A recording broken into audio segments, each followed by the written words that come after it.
Hello, welcome to my channel. Now today with Tester Timmy, we're going to be going over some of the basics.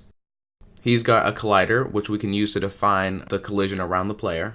And then we're going to be using a layer mask to classify which objects we should be looking for the player to actually collide with.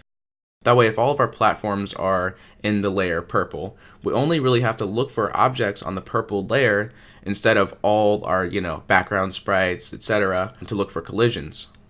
Alright, so let's get into Unity. The first thing I'm going to do is create an empty game object for our player. Let's reset the position, name it player. We're going to add a component, box collider 2D. Make sure it's the 2D collider and not the 3D collider. And then we're going to be adding the rigid body 2D component as well. Now, inside of our scripts folder, let's create a C# script, and we're going to call this player movement. And then let's go ahead and assign this.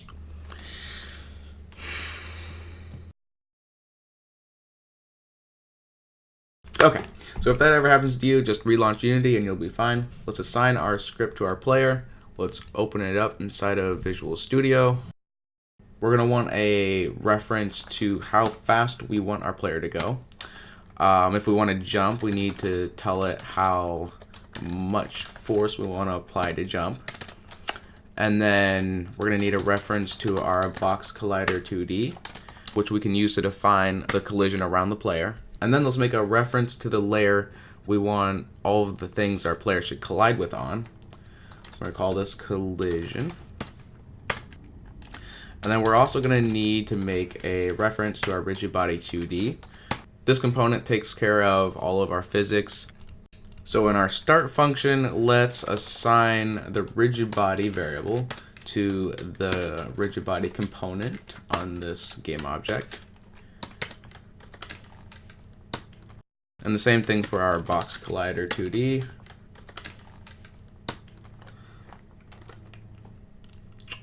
Let's get rid of update for now, and we're going to need to make a function to calculate our horizontal velocity whenever we press our movement keys. So public void calculate horizontal velocity.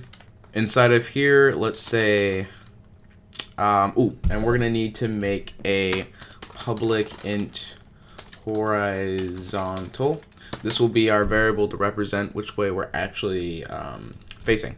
So if we get input dot get key, and let's say the key code would be A, so this means we'll be moving left. Let's set horizontal equal to -1, and do the same thing for D. And since we'll be moving right, that will be +1. And either A or D, we want to change these to get key up, meaning we've released one of these keys.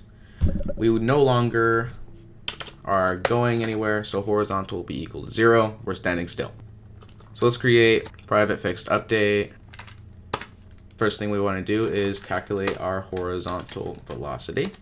We're going to need to make a couple variables up here to use for calculating our current velocity and the new velocity that we want to make. So private vector2 our current velocity, and we're going to need to make another one, private vector2 our new velocity that we want. And let's go down here. We're going to calculate the movement.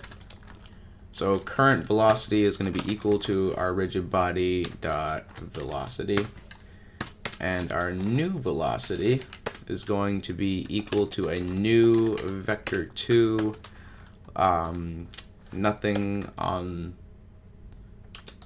We're going to want to calculate the x customly, so let's do that inside of here. And then we don't want to overwrite our current velocity on the y-axis, so we'll maintain that. And then we're going to say x is going to be equal to horizontal times the speed we want to go.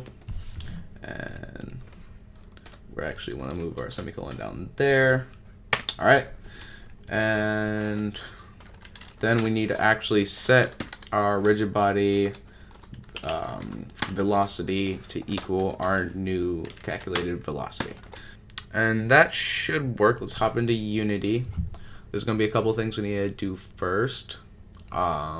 Let's create a 2D sprite. I'm just going to select an image I have down here. And we're going to need to add a box collider 2D so that our player can collide with it. And let's reset the position, move the player up a bit. Let's create a sprite to represent where our player actually is. So let's call this visual. And let's click play and see what happens. So we collide with the platform, and if we press A and D, of course it doesn't work. And that's because we actually forgot to set speed, because I'm dumb. And now if we press A and D, our player moves around all perfectly fine. We fall off the edge, and we plummet to our death. So now that we have the basics of 2D movement down, next episode I'm going to get into jumping, collision testing, everything else you're going to need for a basic 2D controller. Hope you learned something new, and I'll see you in the next episode.